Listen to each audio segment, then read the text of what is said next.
hindi nila kayang talunin si VP Sara sa patas na labanan, whether sa impeachment or sa eleksyon.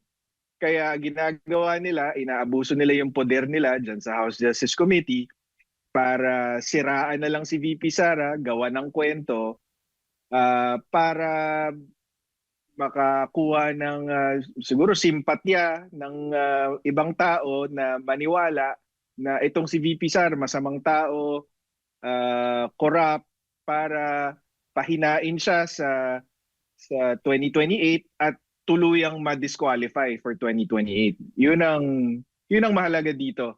Politika lang ang hinahabol nila dito, hindi pananagutan. Nasa linya po ng ating komunikasyon via Zoom. Walang iba kundi si Attorney Salvador Paulo Panelo Jr., Managing Partner po ng Panelo Law Office. Attorney, good morning po muli. Jade at Admar ang inyong mga kasama. Magandang umaga, Jade and Admar. Salamat ulit sa pag-imbita. Opo. Attorney, linawin ko muna, kasama ho ba kayo doon sa mga legal counsel ni VP Sara Duterte doon sa petisyon na inihain sa Korte Suprema kaugnay nga ng impeachment laban sa kanya? Hindi po, hindi po tayo kasama doon, hindi po tayo kasama sa impeachment defense team. Currently, ang trabaho natin para kay VP Sara ay itong complaint lamang versus Ramil Madriaga. Opo. Attorney, komento ho ninyo, reaction ho ninyo, gaano ho ba kalakas itong naging argumento ng petisyon ni VP Sara Duterte, itong latest po, dyan po sa Supreme Court, kaugnay nga dito sa impeachment laban sa kanya, nais na ipatigil itong impeachment proceedings or itong pagdinig ng Kamara kaugnay nga sa impeachment complaints laban sa kanya? Actually, hindi ko pa nababasa yung buong petisyon, pero base lang sa observation ko doon sa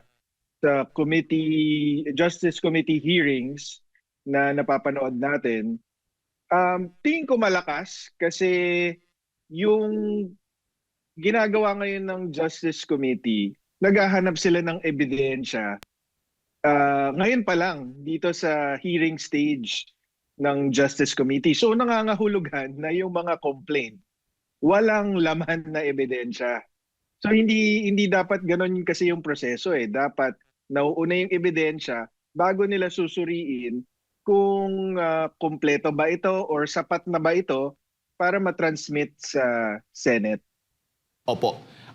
Attorney, anong status na ho ba tayo sa impeachment process ngayon dyan po sa House of Representatives? So nasa Justice Committee siya ngayon. Na-describe na nga ito ni Congresswoman Luistro as a mini trial na itinatanggi naman ngayon ng mga kasamahan niya. Pero ang malinaw is kung ikukumpara to sa normal na kaso, parang itong preliminary investigation stage.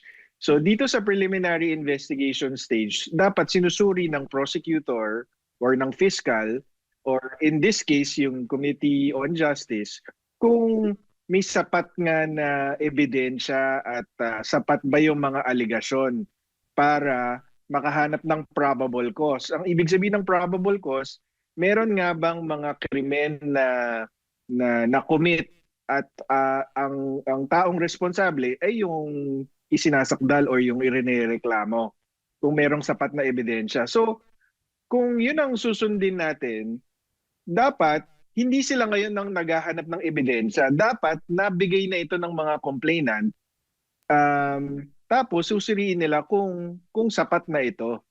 Hindi ito pwedeng fishing expedition na ngayon sila magsasabpina kung ano-anong klaseng dokumento na hindi naman nabanggit doon sa mga complaint para hanapan ng ebidensya yung mga alegasyon. Hindi ganon. Hindi tamang due process yon.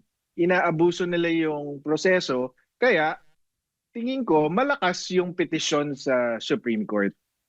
Baga malinaw, attorney, na dapat bago nila ito dininig, lahat ng mga ebidensya ay naisama na doon sa mga dokumentong inihain dyan sa House of Representatives bago sila maghanap ngayon. Dapat dinirekta na nga dapat yan sa Senado kung gustuin talaga nilang ilusot itong impeachment trial ni Vice President Sara. Oh, in fact, sabi nga nila, tingin nila sapat na yung numero nila para mapagbotohan to at i-transmit sa Senado. So anong ibig sabihin? Ibig sabihin, number one, pre-judge ito. So kitang-kita mo na agad na labag ito sa due process. Pangalawa, ginagamit nila itong hearings para siraan si VP Sara at para mag-fishing expedition nga, maghanap ng ebidensya para tapatan yung mga alegasyon. Tapos, yun nga, inaabuso nila yung proseso. Ang problema dito sa Kamara de Representantes natin, nabokya na nga yung unang impeachment complaint. Pinagalitan na nga sila ng Supreme Court na inabuso nila yung proseso doon sa impeachment last year. Ngayon, nabigyan sila ng panibagong pagkakataon, imbis na ayusin nila yung proseso, gawin nila ng patas yung impeachment proceedings, umabuso na naman sila. So hindi mo rin masasabihan itong kampo ni VP Sara, bakit kayo tumakbo na naman sa Supreme Court? Kasalanan nyo yan eh. Kung inayos nyo yung proseso, di sana hindi na kailangan tumakbo sa Supreme Court. Pero inabuso nyo yung proseso, iniyurakan nyo yung mga karapatan ni VP Sara. So alangan namang magpaapian, di ba? Karapatan niya pumunta sa Supreme Court. So gawa-gawa niyan, kasalanan niya ng House Justice Committee kung bakit merong petisyon sa Supreme Court. Actually, sa katunayan, attorney, nabanggit mo na yung 2 punto na sinasabi po sa petisyon ni Vice Presidente, yung sabi mo mini trial, fishing expedition, yan po yung kini-question niya. Yung kulang sa ultimate facts, yung walang sapat na batayan o ebidensya, puro alegasyon lamang, yan po. At ilan po dito sa mga punto pa ng kanyang petisyon, yung paglabag sa 1-year bar rule. Iginiit ng kampo ng Vice Presidente nga na 2 sa 4 na impeachment complaints ang lumabag sa konstitusyonal na panuntunan na nagbabawal sa pagsasampa ng higit sa isang impeachment proceeding laban po sa parehong opisyal sa loob ng 1 taon. Ano pong tingin ninyo? Hindi ako masyadong familiar diyan sa argument na yan ng grupo ni VP Sara. Pero sa akin ang mahalaga dito, yun nga, itong mga complainants, pati itong mga nagsusulong ng impeachment, binigyan sila ng panibagong pagkakataon. Kung ako ay kasapi nila, ang gagawin ko is lahat ng itong mga ebidensya na pinapasabpina nila ngayon, sinama ko na doon sa complaint. Tapos ihahain ko sa House Justice Committee para itong House Justice Committee wala na siyang kailangan gawin kundi suriin. Para hindi maging questionable itong proseso.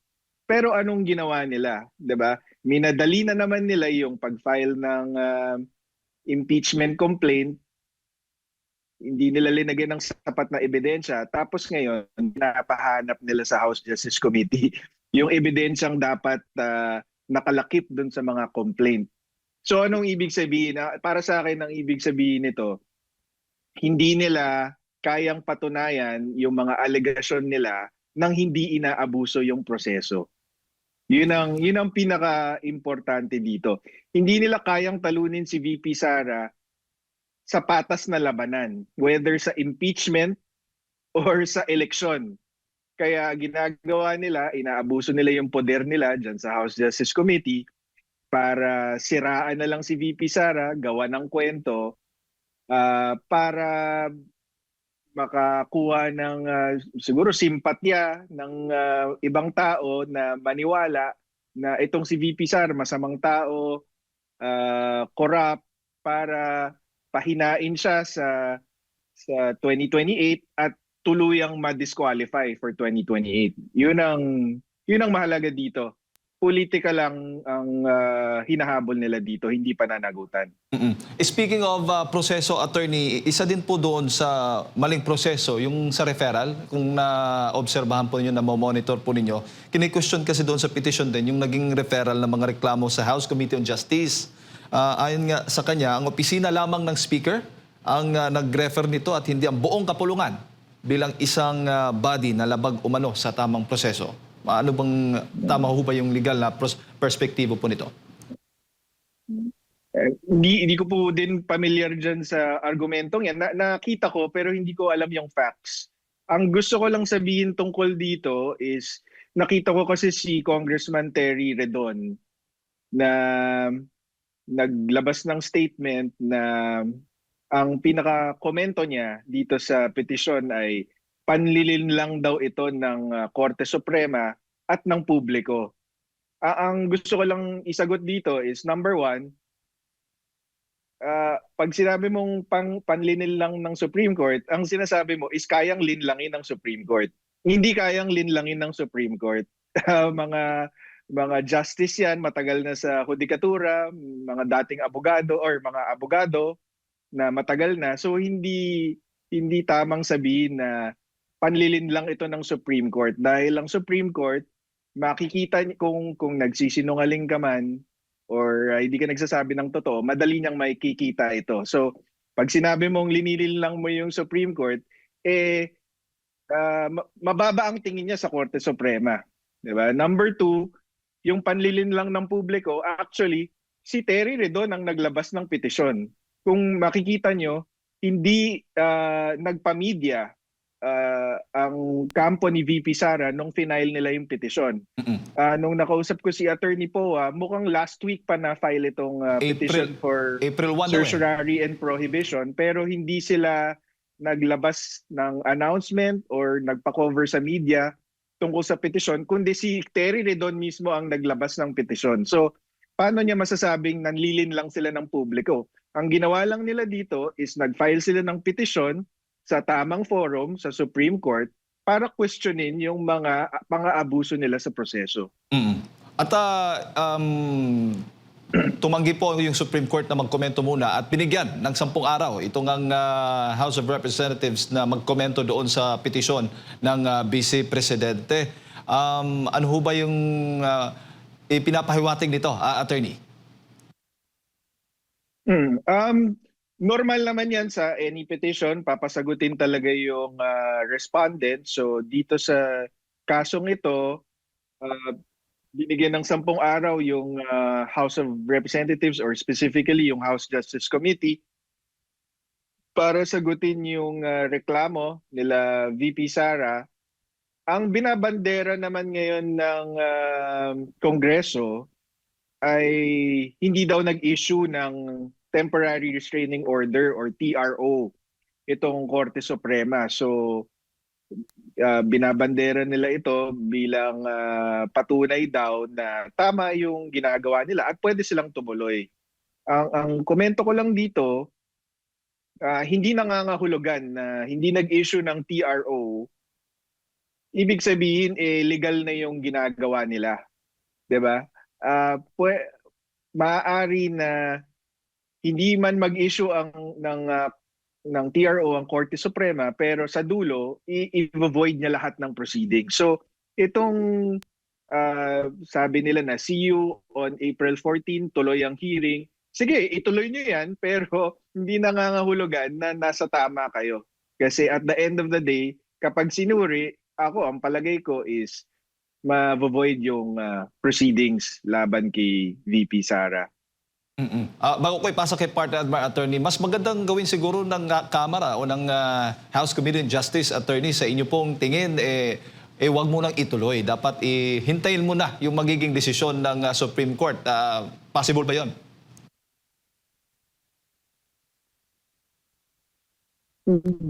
Yun ang prudent na gawin. In pagka-korte ang pinag-usapan ko niya, lower court. Tapos may litigant na tumakbo sa Supreme Court or sa higher court, pero walang inisyu na TRO. Yung mga lower court, in deference to the Supreme Court or to a higher court, ang ginagawa nila, pinagpapaliban muna yung mga hearing. Kasi baka nga naman, kahit hindi nag-issue agad-agad ng TRO, baka mag-issue in a few days or in the future, binibigyan nila ng deference yung higher court bago sila gumalaw. Pero sa akin, kahit ituloy nila mukhang tutuloy naman talaga nila sa April 14, sa akin maganda din siguro na matuloy. Bakit? Kasi para makita ng Supreme Court yung pang-aabuso nila. Kasi sa April 14 talaga makikita kung ano yung consequence ng hindi pag-action ng Supreme Court. And mahalaga ito kasi dapat tandaan natin na ang Supreme Court justices, impeachable officers din yan. So kapag hindi nila hinarangan ito, nangangahulugan na pwede rin gawin sa kanila ito. So yung April 14 is an opportunity for the justices to see just how abusive and just how illegal this process is.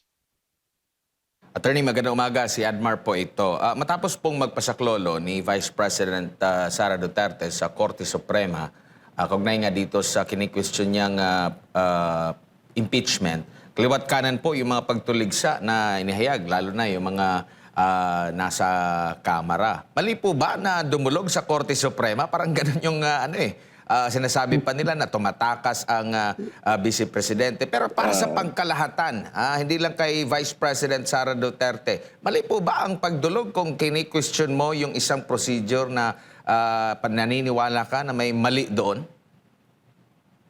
Siyempre hindi. Karapatan niya ng bawat Pilipino, karapatan niya ng bawat tao, kahit hindi Pilipino na dumulog sa korte. Dumulog sa Korte Suprema pag may pang-aabuso na nangyayari. In fact, yung mga tumutulog sa kanya, madalas nga tumakbo yan sa Supreme Court, 'di ba? Na mag-file ng kung ano-anong petisyon. So, ayun, tingin ko hypocritical, number one. Tapos number two, sabi ko nga, kasalanan nila yan eh. Kasi pwede namang naiwasan yan kung lumalaban sila ng patas. Hindi naman tinatakbuhan ni VP Sara itong laban na ito. Kundi, ginagamit niya lang yung binibigay sa kanya ng kalaban. So, bakit ko, kung ako si VP Sara, ang iniisip ko, bakit ko kailangan pagdaanan itong isang proseso na aapihin ako kung pwede ko namang ipakita sa Korte Suprema na labag ito sa batas. So kumbaga, I'm just using what you're giving me. You're supplying me with ammunition to defeat you. Wala pa akong ginagawa, talo ka na kasi inaabuso mo yung proseso. Ibig sabihin, para sa akin, 'di ba? Sila yung takot kasi hindi sila takot sila na lumaban ng patas. Takot sila lumaban ng patas sa impeachment, takot sila lumaban ng patas sa eleksyon. Kaya nila ginagawa ito. At itong maaring magiging desisyon at ang hakbang na ito ng pangalawang Pangulo at ang magiging desisyon ng Korte Suprema, hindi po ba makakatulong din po ito sa Kamara? Lalo na doon sa pag-formulate nila sa hinaharap po mayroong desisyon niya itong Korte Suprema kaugnay sa magiging rules of procedure nila sa impeachment na dapat din naaayon sa Constitution, Attorney?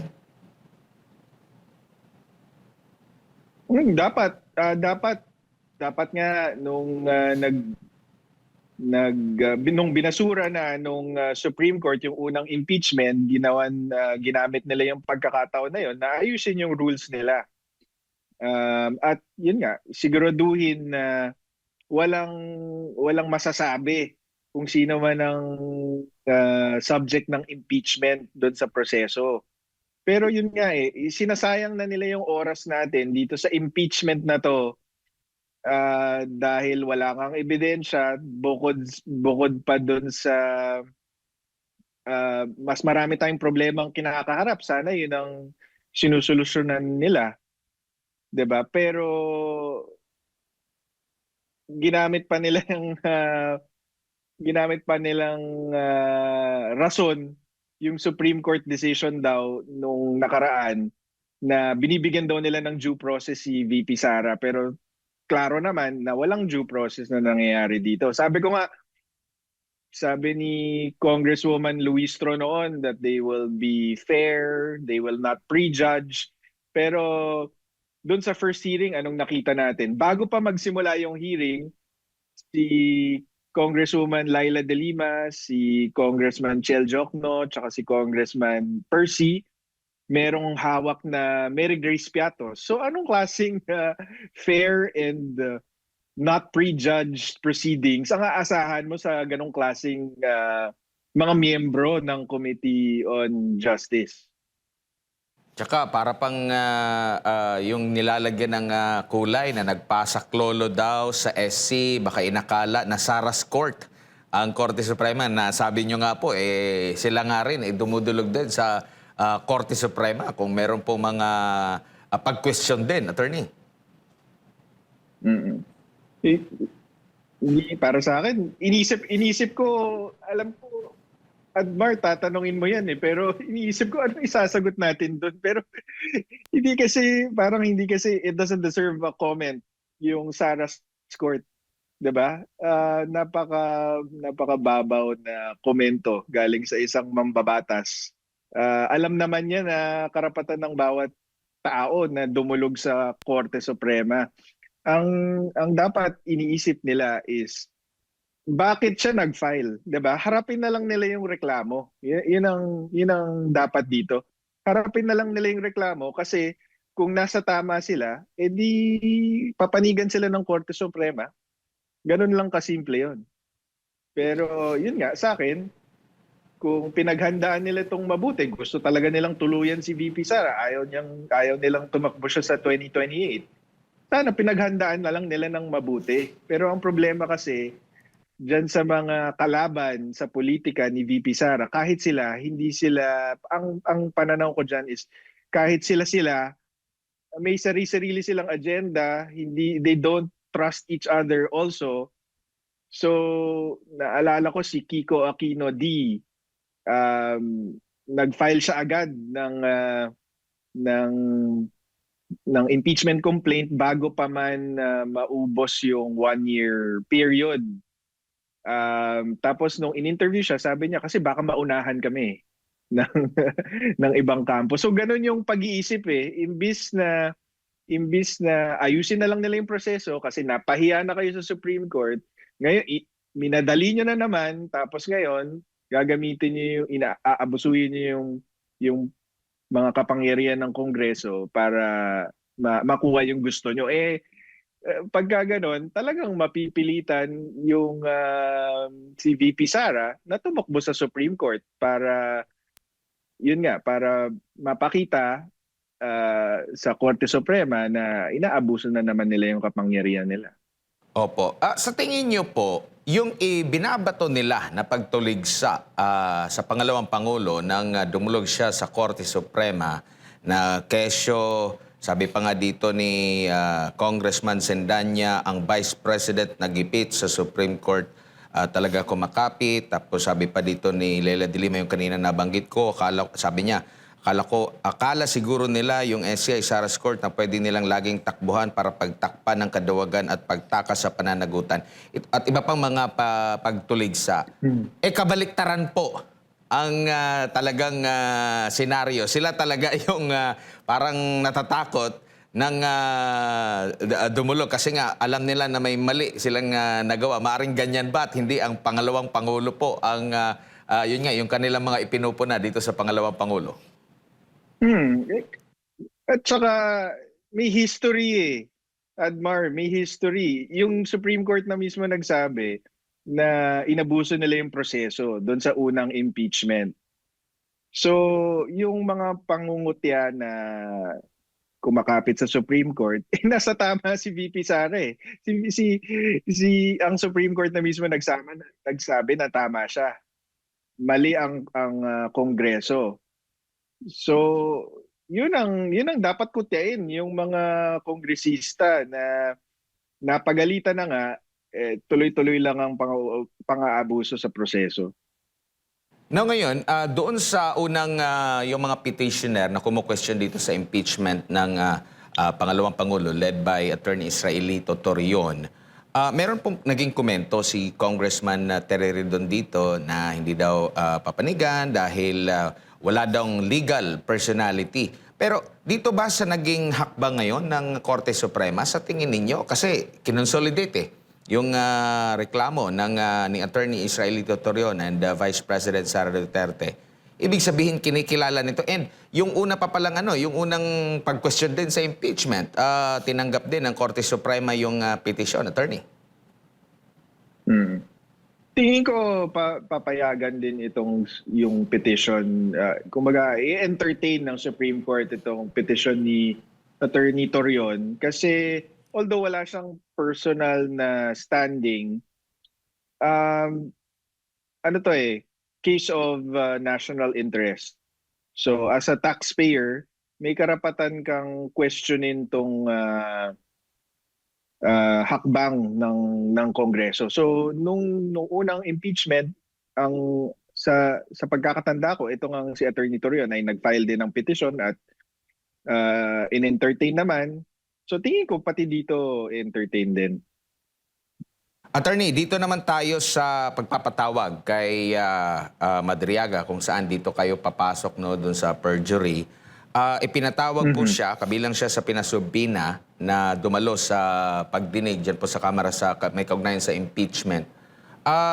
Gagamitin nyo rin ba ito na maaring basehan din na sasampahan pa siya ng karagdagang kaso kung ano man yung mga sasabihin pa niya doon sa komite? Option yun. Option yun, Admar, kasi whatever he says there will be under oath. So kapag nagsinungaling din siya sa House Justice Committee, ganun din, din yun, perjurious din yun. Perjury din ang gagawin niya doon. Pero whether gagawin talaga namin is pag-uusapan pa namin yan ni VP Sara kasi naka-file na kami. Wala namang baka wala nang point na dagdagan pa. So pag-uusapan pa namin pero option 'yan, Admar. Pero may nakikita nyo rin po ba na magiging patas pa ang pagdinig sa mga pronouncement na ito o baka puro against lang sa pangalawang Pangulo? May nakikita ka bang mga kongresista doon na maaaring magbalanse lahat kung ipapatawag nga itong si Madriaga, Attorney? Sa ngayon, wala. Wala pa tayong nakikita na magbabalanse sa House Justice Committee. Hindi lang po natin alam kung makakadalo si Congressman Bong Sontay or kasi si Congressman Rufus Rodriguez, hindi tayo makasigurado kung tunay na pag-question yung ginagawa niya sa House Justice Committee o kabilang siya ng mayorya doon sa grupa. Kasi natatandaan ko, ang dami niyang objection doon sa hearings on sufficiency of substance, pero bumoto rin siya for sufficiency of substance. So baka script yan eh. So hindi tayo umaasa na patas ang magiging pag-imbestiga dito kay Ramil Madriaga, pero gayunpaman without prejudice of course to the objections of the impeachment defense team of VP Sara to the entire proceedings including the hearing on April 14, sa akin okay lang. Kahit ako pa mismo ang maghatid kay Ramil Madriaga sa House Justice Committee kasi sabi ko nga, gusto namin siya mag-testify dahil alam namin na ang mga sasabihin nito puro kasinungalingan lang.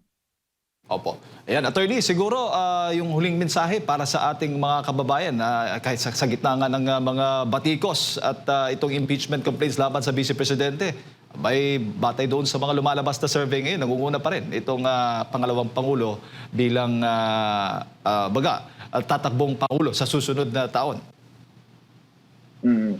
Ako, Jade, ang mas iniisip ko talaga ngayon yung krisis na kinakaharap natin, hindi lang doon sa pagtaas ng presyo ng gasolina at ibang bilihin, pero pati na rin yung korupsyon, yung flood control na hindi matukoy-tukoy ng mga otoridad natin kung sino ba talagang mastermind nito, sino yung mga taong nasa likod nito. At tingin ko, karamihan ng Pilipino ito yung nararamdaman na ramdam nila yung kahirapan ng buhay dahil nga dito sa krisis, tapos sa korupsyon.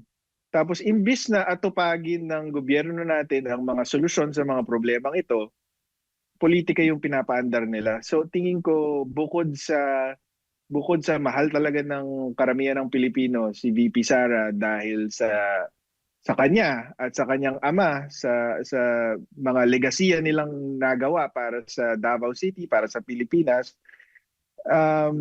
Itong impeachment, yung mga kongresista lang at saka yung mga kalaban ni VP Sara, sa kanila lang importante to eh.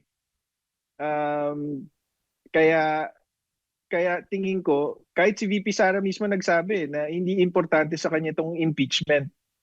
Kaya tingin ko mas nakaka-relate ang tao doon sa mga sinasabi ni VP Sara. Kasi imbis na politika ang iniisip niya, ang inaalala niya is yung mga problema ng bayan natin, yung totoong problema ng bayan natin. So, ang mensahe ko lang is, itong impeachment, politika lang po ito, ingay lang po ito, malalagpasan po ito ni VP Sara sa aking palagay. So, dapat ipagpatuloy lang ng taong bayan yung panawagan nila sa gobyerno na imbis na mag-focus dito sa politika, mag-focus sila dun sa mga solusyon na magpapaginhawa ng mga buhay natin. Alright.